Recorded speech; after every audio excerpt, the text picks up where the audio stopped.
Я приветствую вас, дорогие друзья, уважаемые гости и подписчики моего канала. Всем большое спасибо, что ждете нашей встречи с Юрием Воскресенским, экспертом из Беларуси, политологом, политическим аналитиком. Юрий, приветствую вас. Доброе утро, Александр, и приветствую всех наших уважаемых зрителей. Ну, вы знаете, утро недоброе, однозначно, потому что серьезнейший налет был ракет и дронов по Украине. Украина отвечала, были попытки ударить тоже по ТЭЦ в Курске, об этом мы знаем, об этом сообщают. Это все на официальном уровне. Причем то, что сообщают нам на официальном уровне, это нужно делить на два.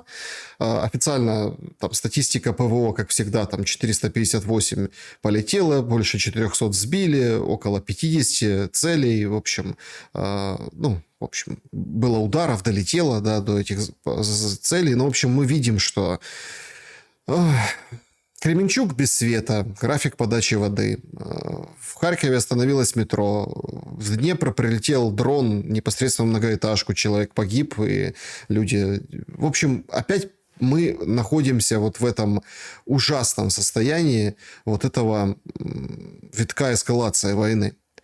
Но начать я предлагаю с другого, с достаточно непонятного по своей мотивации предложение Лукашенко всем переезжать украинцам в Беларусь. И мнения разделились. Одни говорят, что это Лукашенко знает, что скоро все закончится, и, в принципе, можно будет переехать, да, украинцам, и как бы впрыгивает в этот последний вагон именно вот этой борьбы за людей. Сейчас же какая история?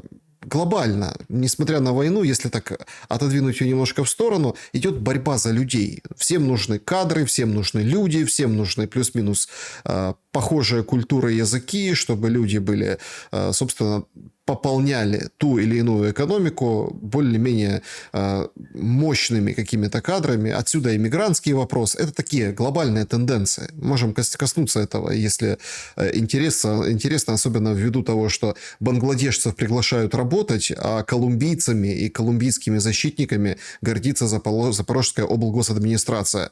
Я, если честно, так немножко был обескуражен. Тысячи колумбийцев. И Запорожская облгосадминистрация военная, она вот условия какие-то хорошие для них, не то что другие области предоставляет, поэтому уже воюют, защищают Запорожье колумбийцы.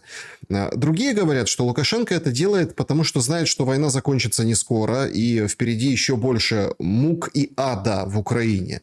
Третьи говорят, что это конкретно троллинг Зеленского, укол в его адрес. Зеленский, кстати, ответил вчера на совещании, что, мол, не нужна нам такая поддержка, в 4 часа утра летят ракеты. Вспомнил начало, 22 год, начало войны, большой войны. Но еще есть такой вариант, тоже очень специфический и интересный, что это именно, дорогая ложка к обеду. Это заявление, открывая мост на реке Припять, Лукашенко делает, потому что зима будет очень тяжелой, вот это. И миграционные процессы усилятся. Пока это так не замечается, но вот именно люди будут уезжать из Украины, все, кто может уехать, будут это делать, потому что будет очень тяжело жить именно конкретно в зимний период, и чтобы условно согреться, нужно будет ехать или в Европу, и Лукашенко приглашает к себе. Как вы трактуете вот это обращение к украинцам на фоне растущего поражения инфраструктуры, и, в общем, жизни в Украине? Вы знаете, конечно, белорусы очень переживают за все, что происходит с мирным гражданским населением. И самое обидное, что при нынешней украинской власти не видно конца края вот этому всему безумству, происходящему и на фронте, и вне театра военных действий, в глубоком тылу. Но вы задали столько много вопросов, я позволю пробежаться в рамках своей подводки, пробежаться по ним. Прежде всего, насчет троллинга. Понимаете, масштаб, фигура Лукашенко, она на порядок выше, чем руководитель нынешней Украины, узурпатор, чьи полномочия закончились в мае 2024 года. Лукашенко свободно разговаривает с Трампом, который советуется с ним перед тем, как провести встречу с Путиным.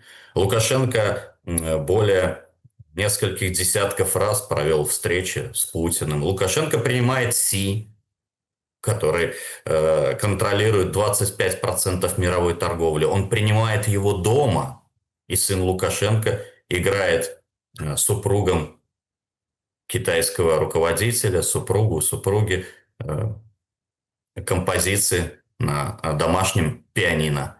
А Зеленского хоть раз Си принимал у себя дома, да его даже в подсобке ноги не будет. Поэтому версию высказывать, что Лукашенко троллит Зеленского, эта версия не имеет права на существование, потому что этого близко даже нет.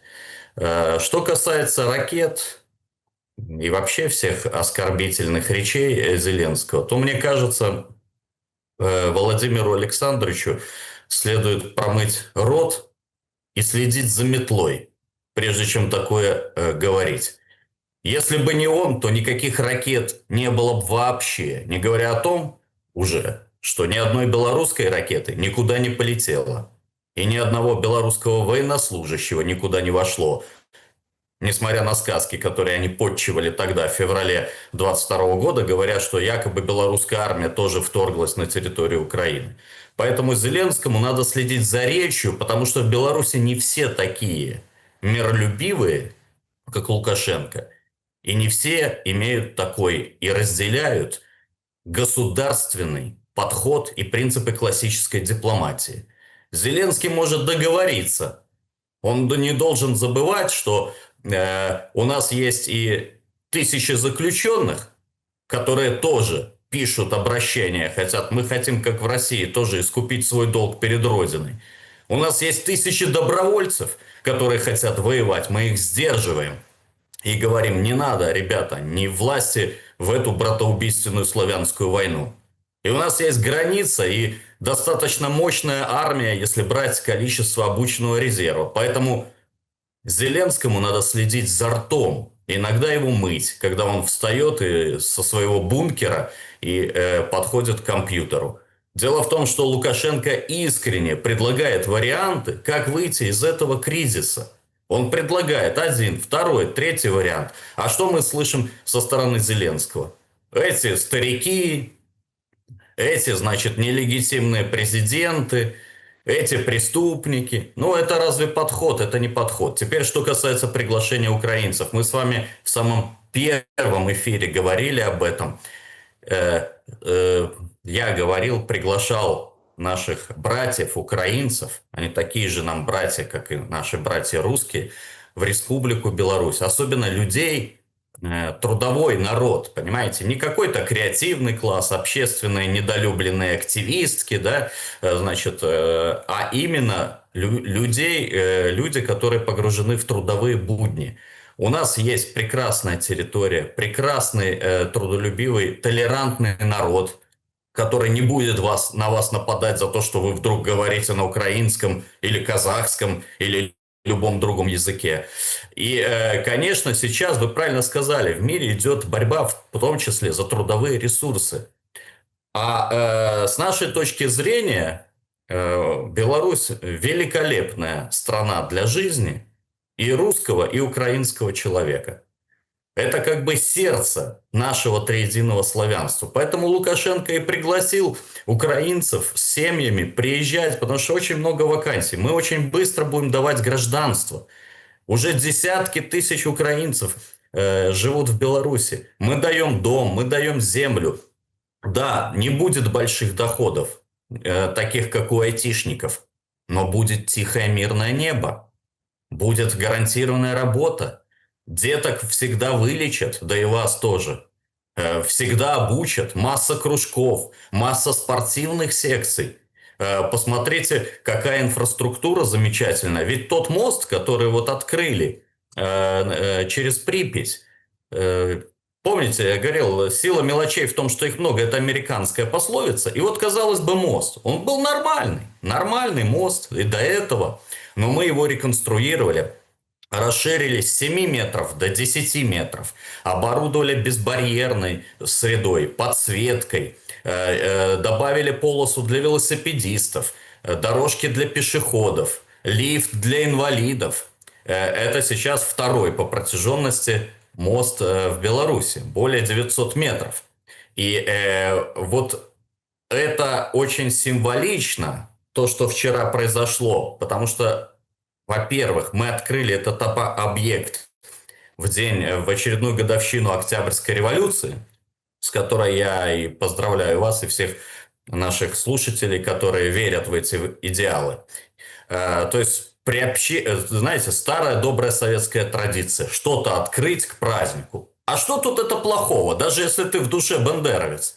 Ну, это же замечательно. Какому-то празднику сделать мощный такой инфраструктурный объект. И вот в рамках этого праздника открытия объекта, да, под лозунгом такого созидания президент Лукашенко обратился и к украинскому народу. Ребята, не сидите там. Это я уже расшифровываю его послание. Дальше будет хуже. Сегодня они избивают пенсионеров на киевском книжном рынке за то, что те продают свои книги Булгакова и Горького, а завтра они будут публично казнить. Уезжайте из этой страны. Вот какое послание Лукашенко до момента нормализации и отлучения этой сатанинской власти. Ну, мы вернемся еще к событиям в Покровске, к событиям на фронте, как, собственно, это отражается. Но я бы хотел по поводу экономики задать вопрос. Все-таки, понимаете, экономика, она всегда первична. Вот вы там говорите, вот, приезжайте, не будет, конечно, этих зарплат, там, 1000 евро, 1000 долларов, там, каких-то этих моментов, будет вот такая понятная жизнь. Но украинцы уже, по-моему, ну, они, многие те, кто уехали, кто может уехать, и те, кто как бы за рубежом, они уже хлебнули разной жизни, они уже совершенно по-разному за эти годы, ну, кто-то себя нашел, кто-то не очень, кто-то только сейчас уезжает, кто-то уехал с возможностью для молодых ребят, там, 18-24. И я заметил, как девальвировался человек труда. Вообще, идеологически. Человек труда, он девальвировался. Вот вы так про Октябрьскую революцию вспомнили, да? Но ведь по большому-то счету период же большущего социального эксперимента, социализм, к которому шли и к которому так и не дошли, это когда человек труда ценился даже больше, чем человек интеллектуал. Там интеллигенция, это же в советском как бы обиходе всегда считалась вшивой, да, потому что ты должен идти работать, ты получишь больше официально зарплаты, да, чем условно там рабочий, чем инженер. И вот экономика, она вот приобретает определенные краски. И кто-то сейчас может выключить это видео и сказать, да елки-палки, да ну что вот это... Ну, когда мэр Нью-Йорка вовсю клеймится коммунистом, понимаете, когда он вовсю вот это эксплуатирует политически, мы не знаем, как будет на самом деле, все-таки 21 век, но тем не менее, значит, что-то таки должно щелкнуть, что где-то есть, понятно, доля популизма, доля там, а где-то доля истины в том, чего хочет народ, хотят люди. Причем, неважно, это нью-йоркцы или там, условно, там, украинцы, белорусы, россияне, там, те же поляки и так далее. Но это так, философия. Экономика первична. Значит, вчера на совещании Зеленский четко дал посыл, говорит, мы костьми ляжем, не будет российской нефти на территории Европы. Все, точка. Нефтепровод «Дружба» снят с ограничительных мер Соединенных Штатов Америки. Короче, выходит из-под санкций для Венгрии. Такой главный итог встречи Трампа с Орбаном в Белом доме. Причем показательно. Орбан сидит рядышком с Трампом. Не вот так, как Зеленский сидел в пуле прессы. В пуле прессы сидит свита Орбана. Там Сиярта. Они вот это вот терпят, когда журналисты нависают над ними и задают вопросы. Там идут такие рассуждения. Вы считаете, что Украина не может выиграть войну? Спрашивает Трамп Орбана. Орбан отвечает, чудеса бывают. Да. И итогом каким-то промежуточным мы, в общем, нового ничего не услышали от Трампа. Значит, пускай выпустят пар. И когда Путин будет готов остановиться, тогда будет Будапешт. Это вот такая политическая рамка, которую, собственно, в которую окутали резонанснейшее решение – снятие санкций конкретно для одной страны, конкретно с одного объекта. Нефтепровод «Дружба», он специфический, он заходит и в Беларусь, заходит и, ну, если так брать общую инфраструктуру, там они по-разному называются. Как вы оцениваете это решение? И фактически Зеленский, лучше бы никак не комментировал этот визит Орбана, но ему задали вопрос журналисты, и он, собственно, выдал эту тираду, что Орбан не хочет дружить, Орбан такой-сякой, и ни капли российской нефти не будет в Европе. Так получается, теперь будет? И что это означает вообще в раскладе вот этого конфликта военного, но в экономической плоскости? Вы знаете, это означает только одно. Зеленский давно утратил связь с реальностью. Все, что он говорит, не соответствует действительности. Это касается не только нефти, но и касается ситуации на линии боевого соприкосновения. По словам человека, который называет себя президентом Украины, украинские военные уже заканчивают зачистку Купянска и держат по-прежнему героически, удерживают Покровск. Хотя Покровск, мы знаем, кольцо уже сомкнулось, и у тех военнослужащих ВСУ, которые там остались, есть только один вариант. Кроме того, как сдаться, только погибнуть. Больше вариантов нет. А человек на белом глазу, что называется, начинает рассуждать о том, что вот-вот, закончится операция по деблокаде. Впрочем, это было уже и с Артемовском, и с Авдеевкой, и с Селидово, которые они героически обороняли еще несколько недель, а то и месяцев спустя после их падения. И в связи с этим и Зеленский, он идейный наследник доктора Геббельса. Пропаганда Зеленского, пропаганда квартала 95, она ничем не отличается от нацистской украинской пропаганды тогда, военной, 1945 года. И вы помните вот эту легендарную передовицу газета «Трезуб», газета украинских националистов, и там, вышла редакционная передовица. «В цей час в Виришине переможе гений Гитлера». Эта статья вышла 19 апреля 1945 года. Уже гений Гитлера Борман подметал останки через 10 дней во дворе его бункера. А они еще 26 апреля издали, информацию о ситуации на фронте, где говорили, что берлинская операция положит конец коммунизму. То есть вы представляете, какие упоротые. То есть упоротые в хлам. И в этом плане Зеленский – это идейный сын своих крестных нацистских родителей.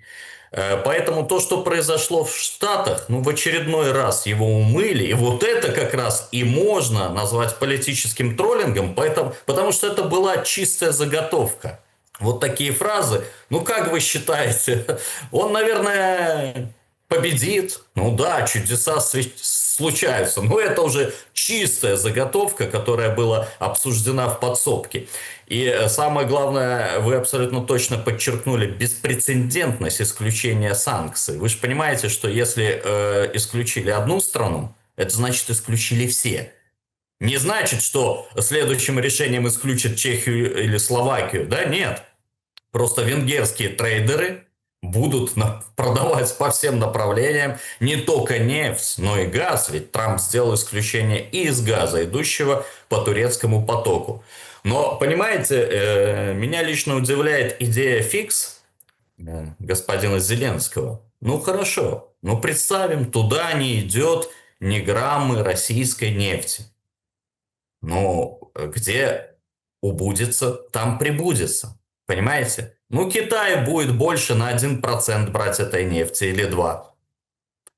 Пока есть долгосрочное, стратегическое партнерство России и Китая, вся нефть будет пристроена.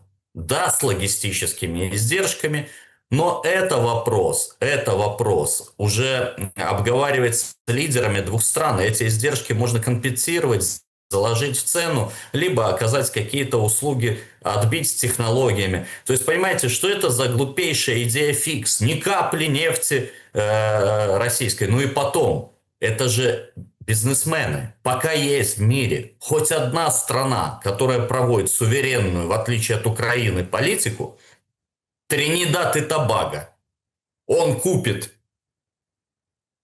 не российскую нефть, а китайскую нефть. Вы понимаете, да? И по документам там, хорошо, казахская она будет по документам. Казахская. Она пойдет в любую страну. Значит, через нефтепроводы. То есть он просто выступит в качестве трейдера. То же самое с газом. Если по нефти еще есть вопросы, связанные с анализом, да, там можно как бы по фракции что-то определить, тяжесть и так далее. Газ, он вообще не опознается никак. СПГ, понимаете? Загрузил газ, так это ж катарский. Вот я у своей катарской купил офшорки. И повез в Британию. Или в Свиноустье польское, где построили терминал. Забирайте катарский газ. И это все сообщающийся сосуд. Это азы экономики. И стыдно, что такой грамотный управленец, как Зеленский, доведший страну до катастрофы, коллапса и до беды и горя украинского народа, не знает эти азы экономики. Ну, если мы... Вот это, кстати, очень хорошее наблюдение, что если разрешили Орбану, то, получается, разрешили и всем. И действительно, вот вы так говорите, заготовка. Да, это решение было заготовкой. Оно было читаемо. Потому что Орбана хоть так, хоть эдак нужно было Трампу поддержать. И он все-таки делает ставку на вот такие силы, давайте я так обобщу, не персонально там, это любовь там Трампа и Орбана, не-не-не, это вот конкретно стратегия читается через вот такие поблажки Америки к будущему Европы, это однозначно. Да, у Трампа там куча своих проблем, мы это неоднократно у меня на канале обсуждали, катастрофические там вот такие повороты вот этого противостояния с демократами, опять-таки мэр Нью-Йорка социалист, который там Сорос с ним сразу фотографируется и говорит: «Эх, поздравляю тебя». Там действительно очень серьезные вещи, но по Венесуэле, видите, пока откатил, продолжает бить эти катера, но операции наземной нет. Там, конечно, показывают по Венесуэле буки и все остальное, но мы понимаем, США идет туда, где нефть. В Нигерии резко начали убивать христиан, это заметил Трамп, тоже из-за нефти.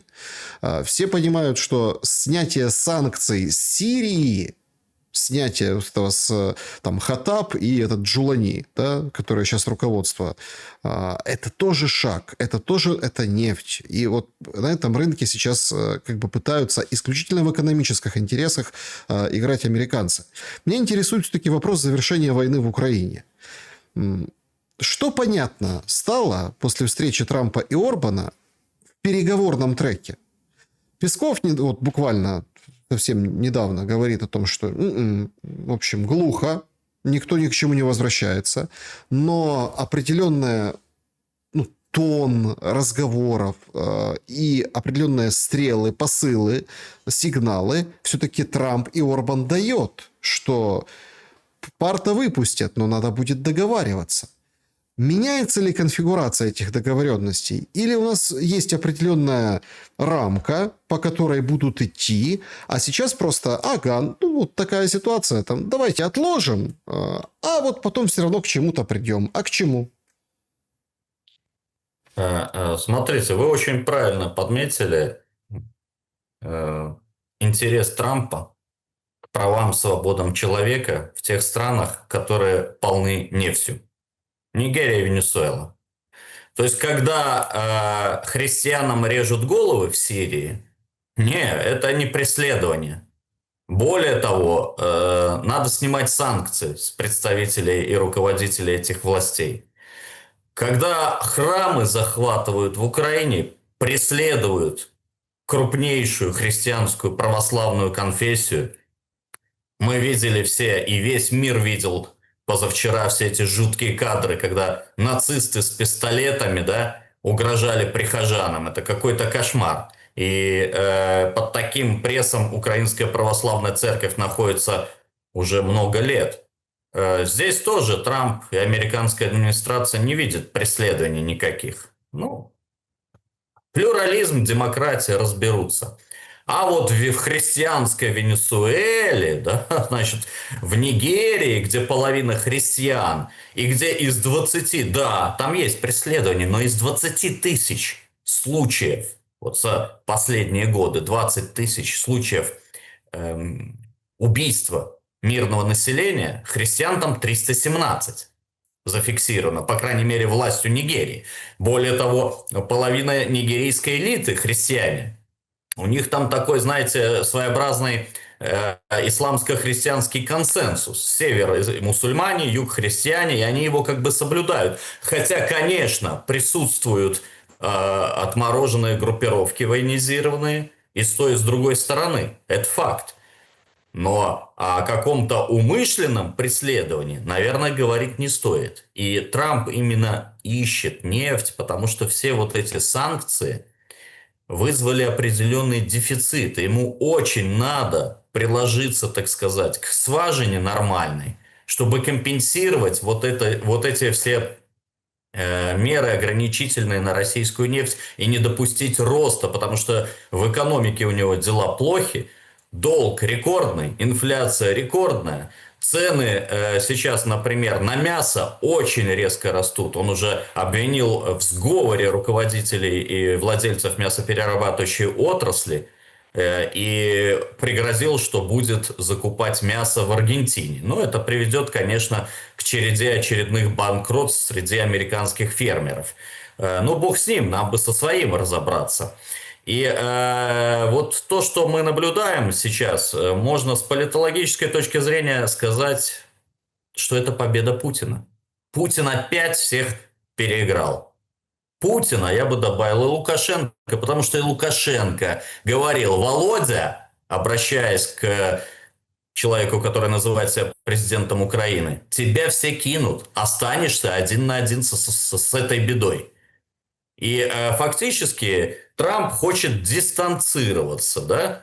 Дистанцироваться на время, по крайней мере, значит, поддерживая вооружением украинские военизированные формирования, но не слишком сильно. Знаете, чтобы так с военного голода не умерли, но и на какую-то существенную победу на поле боя не оказали. Поэтому это дипломатическая победа Путина, это однозначно. Что будет дальше, зависит от руководства Украины. Прежде всего, от украинского руководства, от украинского народа. И вот, знаете, я вот приглашаю, составил тут, набросал небольшие тезисы, приглашаю всех наших уважаемых зрителей к обсуждению. Может, я что-то упустил, может, в чем-то ошибаюсь, но вот в ответ на 12 пунктов, которые нам предлагает Евросоюз, и уже обсудили 12 пунктов, да, для выхода из войны. И там что не пункт, это значит продолжение войны еще на долгие годы. То есть это 12 пунктов продолжения войны и интенсификации боевых действий. А мы, белорусы, вот предлагаем свои 12 пунктов. Если позволите, пробегусь вкратце. Первое. Формирование Комитета спасения Украины из представителей украинского гражданского общества, политических партий, религиозных общин, творческих союзов. Второе. Низложение Зеленского, низложение Крепатова, передача всей полноты власти от этого организатора, военного преступника, организатора геноцида украинского народа, Комитета спасения Украины. Третье. Отвод войск на территориальные границы Российской Федерации, одностороннее прекращение огня, запуски беспилотников, удары по гражданской инфраструктуре. Могу гарантировать, что в ответ Россия также применит одностороннее прекращение огня. Четвертое. Отмена всех дискриминационных законов, начиная с конституционного переворота 2014 года. Пятое. Запрет нацистской символики, литературы, идеологии. расформирование всех националистических подразделений. Вот этот нацистский борщевик, бандеровский борщевик, он должен быть уничтожен, как сорняк, понимаете? Его просто отрезать, это мало, его надо выкорчевать. Эта мера нужна для того, чтобы Украина дышала спокойно, чтобы она была суверенной и независимой, как мы, белорусы, этого хотим. Шестое. Восстановление деятельности всех СМИ, всех политических партий и разблокировка всех YouTube-каналов. Седьмое. Выпуск, прекращение уголовного производства всех украинских политзаключенных. Восьмое. Снятие всех санкций, в том числе наложенных с РНБО, с граждан Украины. Я знаю, что и вы под санкциями не можете ни карточкой пользоваться, ни телефоном оплатить. Это беззаконные санкции, они должны быть сняты. Девятое. Немедленный возврат всех храмов, в том числе Почаевской и Киево-Печорской лавры, Украинской православной церкви. Всех храмов, захваченных с 15 декабря 2018 года. Это дата создания Раскольнической церкви. Если раскольники хотят себе строить храм, пожалуйста, пусть строят. Если они зарегистрированы, пусть там проводят литургии. Но эти все храмы построены поколением украинских христиан. Они принадлежат Украинской православной церкви. Десятое. Снятие запрета на выезд всех граждан и свободное перемещение через границы Украины. 11. Возврат всей собственности по состоянию на 24 февраля 2022 года собственникам этих активов. Например, только Беларусь вставили на $500 000, забрав все вагоны, локомотивы и другие активы. И 12. Самое главное, для того, чтобы выйти окончательно из этого кризиса и сартикулировать волю украинского народа, потому что мы часто говорим, ой, у вас спикеры говорят, украинский народ это хочет, украинский народ хочет то. Так вот, проведение, полная перезагрузка политической власти, проведение выборов всех территориальных громад, мэров, облсоветов, Верховной Рады Украины и президента Украины. Но это проведение может превратиться в выборы по Санду, если мы не отменим санкции, не пустим каналы, не зарегистрируем партии, в том числе Коммунистическую партию Украины, чей лидер Симоненко сейчас прячется от бандеровцев в Беларуси. Если никто... в России вроде был.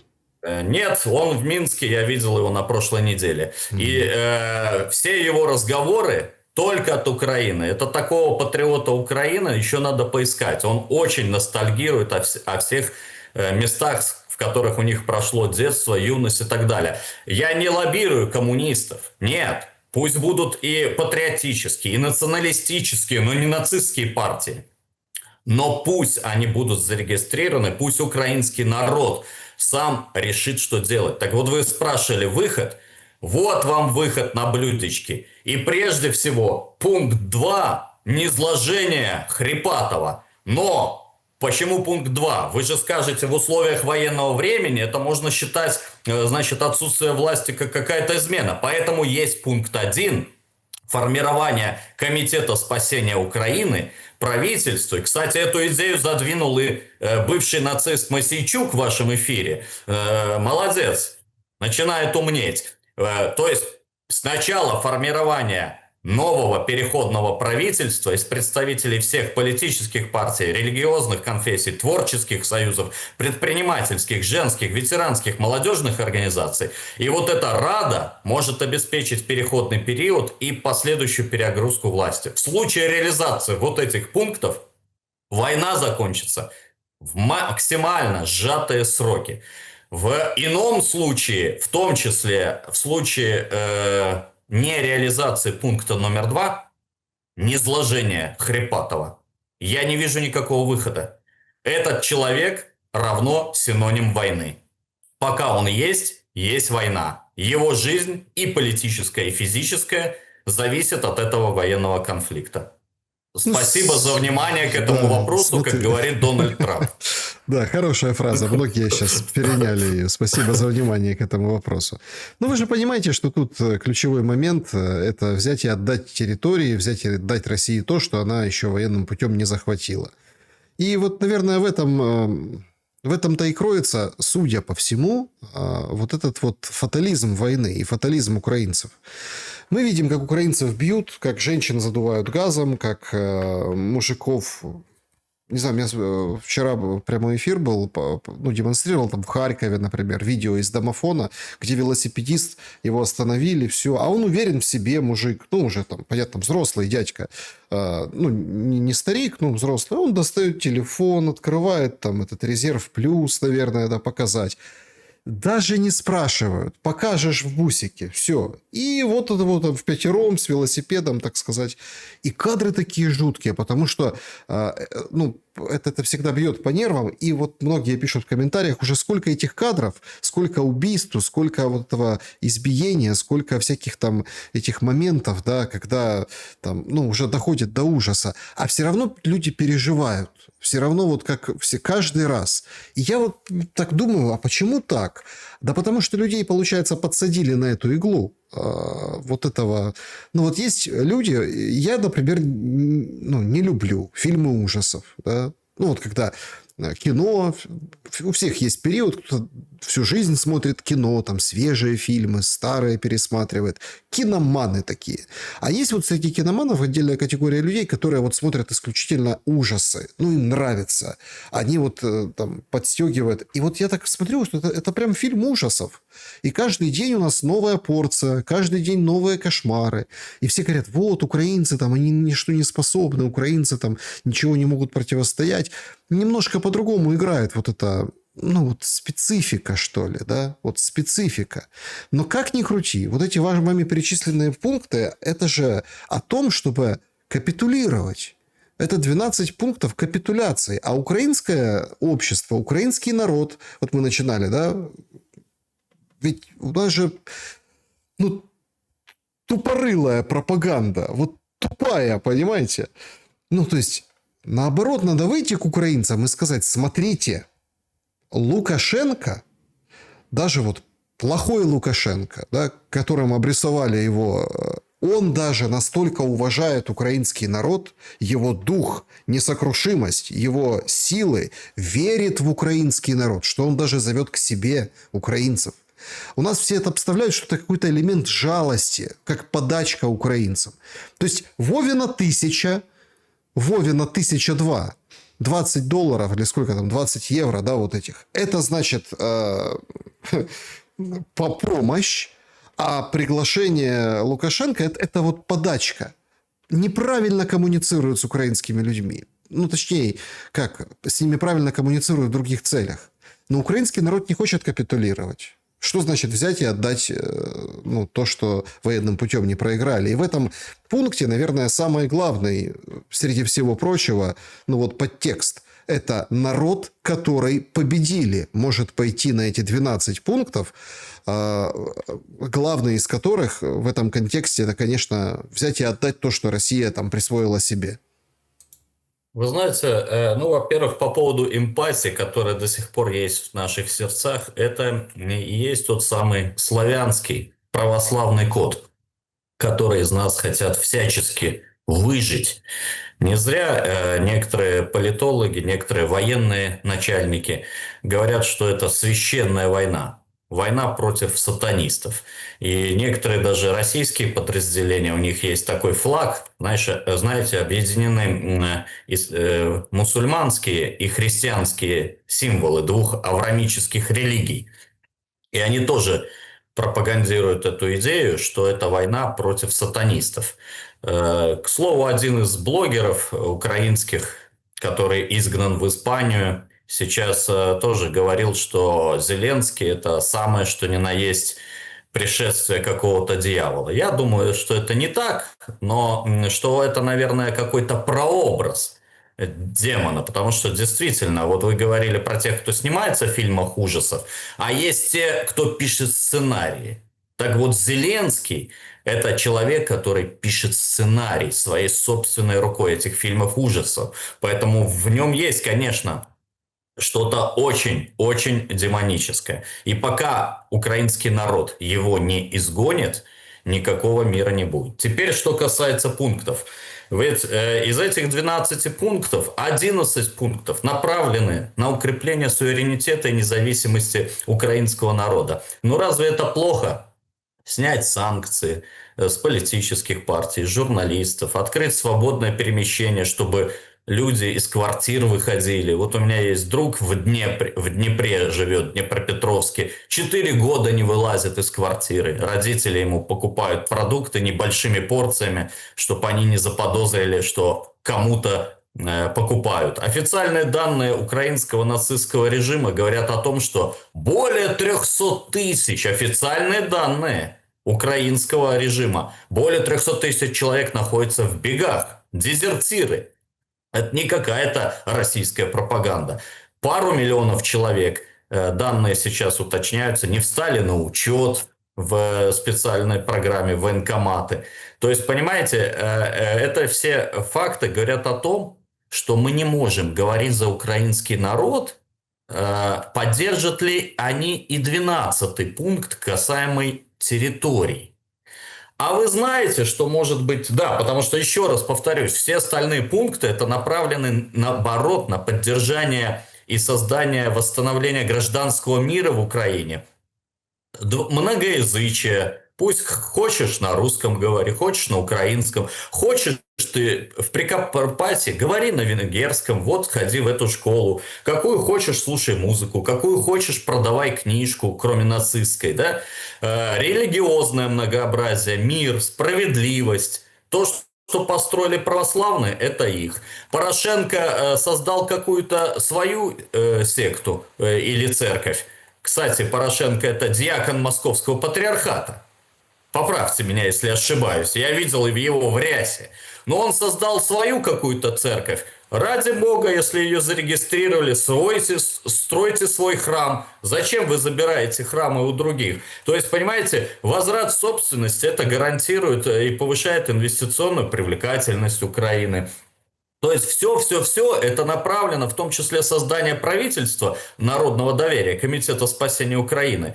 Это направлено наоборот, на укрепление независимости, суверенитета, поддержание гражданского мира, значит, на базе многообразия украинского народа. А единственное, что действительно может вызывать сомнения, да, опять отведусь, прекращение одностороннего огня тоже вызовет прекращение огня с российской стороны. Но в случае отвода на границе. Так вот этот пункт действительно может вызывать какие-то вопросы. Ну тогда давайте проведем выборы. Перезагрузку украинской политической власти. Ведь в 2019 году люди проголосовали за человека, которого все называли агентом и креатурой Кремля. Значит, 73% украинцев, принявших участие в голосовании, проголосовало за креатуру Кремля. Так может они и не против этого пункта, который закрепит такие территориальные границы. Но сейчас в современном мире главное не территория, главное люди. Эта территория, в случае, если Украину возглавит дружественный режим, да это будет общее, господи, Крым. А кто хочет, пусть отдыхает. Вот и все. То есть это для простого человека ничего не изменится. Если дружественная будет власть, как, знаете, между Белоруссией и Россией, ни границ нет, ничего, никаких регистраций, ни биометрии, ни разрешений на работу. Мы, как одна страна, существуем, но в то же время мы проводим свою независимую суверенную политику. Поэтому, да, вот этот пункт, он больный. Но, значит, по крайней мере, мы, белорусы, пытаемся предложить какой-то вариант. По крайней мере, здесь, Александр, один пункт вызывает вопросы, а все остальные пункты направлены на укрепление и самодостаточность украинского государства. А 12 европейских пунктов – это 12 канистр с бензином. Они еще больше разжигают, поджигают. Они приведут к тому, что после Путина и Лукашенко в 30-м году к власти придут другие силы, которые будут требовать ликвидации украинской государственности. Потому что для нас, для Беларуси и России, эта война экзистенциональная. И мы не позволим никакой мировой закулисье перетянуть на себя одеяло. Это очень важный вопрос. Поэтому, если у кого-то в Украине из политической элиты, которая связывает свою жизнь, судьбу с Украиной, есть мозги, простите, то надо что-то обсуждать, надо что-то делать. Но не так, что все само собой как-то рассосется. Уже посмотрите, сколько гектаров заполнено кладбищами. Что происходит? Кто поставит точку? Поэтому мы предлагаем, по крайней мере, вариант, и думаю, что украинцы поддержат большинство этих пунктов. А этот спорный пункт можно же обсудить, вариации. Можно собрать вот этот после полной перезагрузки украинской власти мы получим картину украинского общества. А может, украинское общество и хочет отдать эти территории ради мира. А может и не хочет. Тогда, может быть, в случае, если Украину будет руководить дружественная власть, Россия может пойти на какие-то уступки. Может быть, совместное управление. Все что угодно. Путин в этом плане максимально гибок. Если Украину возглавит наша, то есть дружественная нам власть, и это нормально. Понимаете, Трамп, он угрожает оккупацией Мексики, просто вот захотел, пойду оккупирую. А представьте, если бы там в Мексике полили американские книжки, флаги, запрещали английский язык, сколько продержалась эта Мексика? Сколько бы? Если бы они разместили там иранскую и севернокорейскую военных инструкторов и сказали, мы сейчас вступим в ОДКБ, что бы было с Мексикой? Это все нормально. Поэтому вот мы предлагаем реальный вариант, и в том числе он коррелирует с теми вариантами, которые предлагают вам некоторые эксперты ваши в вашем эфире. Тот же экс-нацист Мосейчук, который сейчас стал политологом.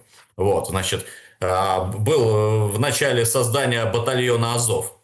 Но бог с ним. Христианская мораль учит, что любой человек может одуматься, покаяться за все свои действия. И он тоже предлагает создание правительства национального единства. И это правительство направлено на создание, на укрепление украинского и спасение суверенитета. Потому что вот этот человек, который сейчас пишет сценарий фильмов ужаса и очень-очень похож на демона, за ним стоят антиукраинские силы.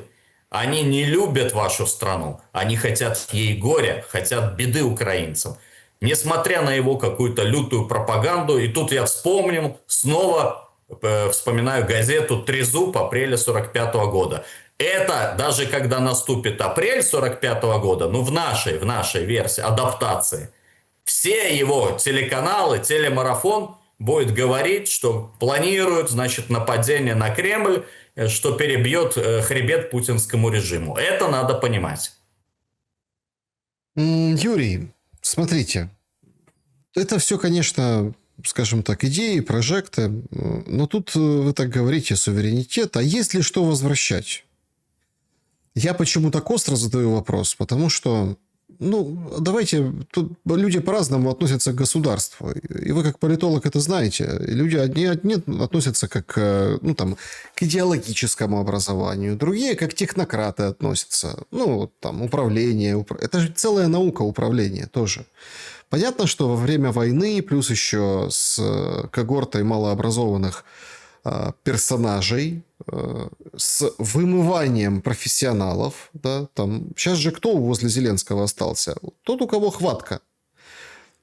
Поэтому тут тоже оценивать там режим, там такой-сякой. Сейчас вот эти 5-6 менеджеров, это люди такой хваткой, у них есть это. То есть они смогли выжить, потому что там отсев произошел очень серьезный. Там такие друзья, как Баканов, уже выведены из игры. Нет, они не сидят и сидеть не будут, понятное дело. Там эти шефиры, всегда же ротация происходит, да, и остаются такие бультерьеры, бульдозеры. Вы так упомянули, там сегодня же Международный день КВН, 8 ноября. Нет, там понятно, что это такой пропагандистский момент. Пропаганда набирает обороты, причем по обе стороны. Значит, когда там на снарядах российские военные пишут Зеленскому «Кивин», ну, вот это вот, да, некоторые начинают вспоминать в этот день интервью 2013 года. 13-го, 12 лет назад.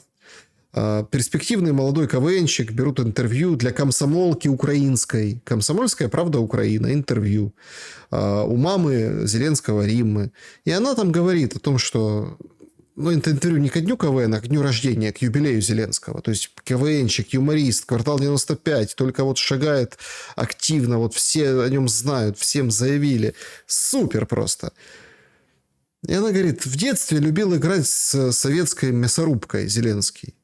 Советская мясорубка, обычная, ну, то есть, которая прикручивается к столу, которая вот так крутишь ты сам, то есть, не вот эти все примочки. Понятно, что многие делают и проводят параллели с фронтом, что вот тогда, мол, нам Вселенная посылала знаки. А тут точно так же и с режимом. Потому что то, что создал Зеленский в плане функционирования, я имею в виду работы Банковой, это вот железная мясорубка советская. Все очень просто. Да, красивые там вот эти спиралька красивая, там прикручивается в одном месте. Тут можно туже, тут можно еще. Насадки меняются. Фарш может быть, скажем так, крупненький, а может быть меленький. Но вроде как технология, или как там шутят в интернете, технология, но она работает. И когда вы говорите там вот низложение Хрипатова, вот это все, конечно, очень громко и пафосно звучит, но попробуй сломай мясорубку. Попробуй. Ты можешь быть интеллектуалом высочайшим, но это механизм, и его Зеленский запустил. И украинцы идут в эту мясорубку. Да, там кто-то, иногда хрящики попадаются, но немножко силы надо приложить больше, и он вылезет фаршем. Я почему так вот вначале резко сказал о суверенитете? Юрий, долги кто заплатит? Украина на таком крючке, что кажется, там хоть Зеленский говорил, это от нас зависит, нам не будут выкручивать руки, мы все равно не пустим эту нефть. Ну, то, что я вам приводил, эти слова вчерашние. Но по большому-то счету, кто держатель долга Украины? Долга колоссальных миллиардов долларов. Ведь это все выписывается в долг. Даже вот эти репарационные там российские активы, это в долг. В долг. Ну, типа когда-то отдаст Россия. Или там репарации, или что. Но это долг на Украине. Поэтому мясорубка будет молоть дальше. Вы знаете, я когда это вчера прочитал про мясорубку, я глазам своим не поверил. Я думал фейк. Потому что, наверное, мы с вами тоже были детьми. Ну, наверное, это первый случай, когда человек играет не в машинки, не в деревянный лук, не в лапту, не в карты, не в какие-то настолки, а в мясорубку. Понимаете? Я думал, я глазами не поверил, перепроверил на нескольких источниках. И это оказалось правда. То есть мой сыночек любил играть в мясорубку. Это говорит о том, что у Зеленского были психические отклонения еще в детстве. И он наблюдал, с одной стороны, как вот мясо проходит через эту мясорубку, а с другой стороны раскручивал ее и смотрел, какой винт посильнее насадить, чтобы была эффективнее перемолка. И это уже касается внутреннего управления Украиной. Поэтому вы правы. Значит, здесь, отвечая на ваш вопрос насчет пафоса и громкого заявления о низложении Хрипатова, я могу это сказать тихо. хрипатый должен быть низложен. Мы определяем стратегию.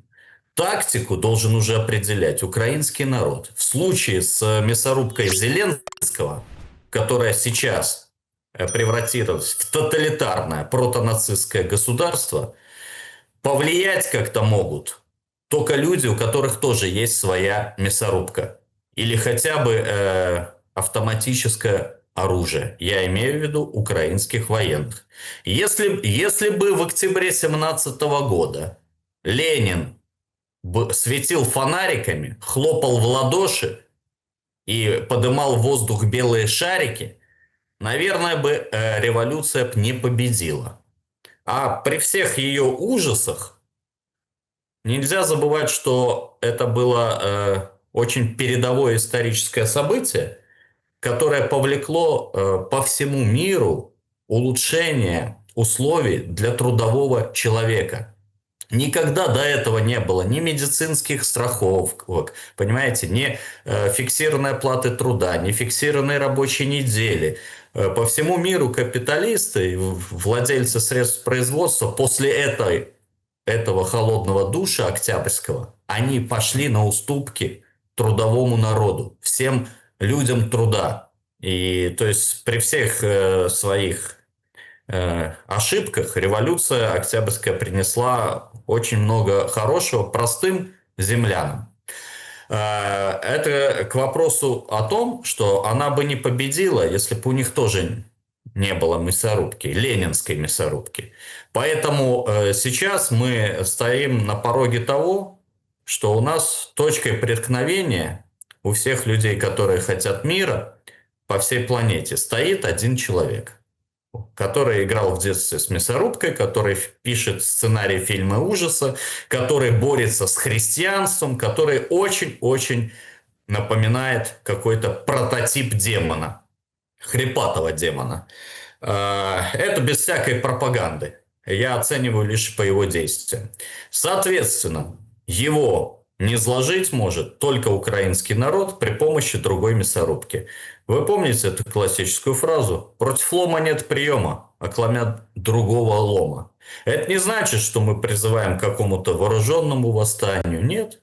Я назову это так. Украинцы должны взять судьбу в свои руки и ответственность за себя.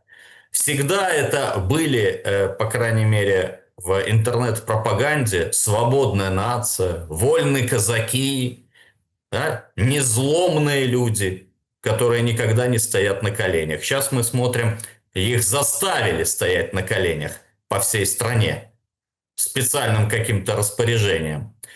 Так вот, уважаемые украинцы, Зеленского пора выписать из казаков. Выписать из казаков. А тогда мы решим все вопросы, в том числе связанные с долгом. Россия, она добрая, Россия, она щедрая, Россия, она всепрощающая. Возьмет и заплатит, как заплатила долги Советского Союза. Возьмет и погасит эти долги.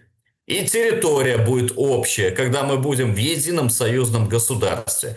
Это не какая-то мифологема, это конкретно предлагаемый вариант.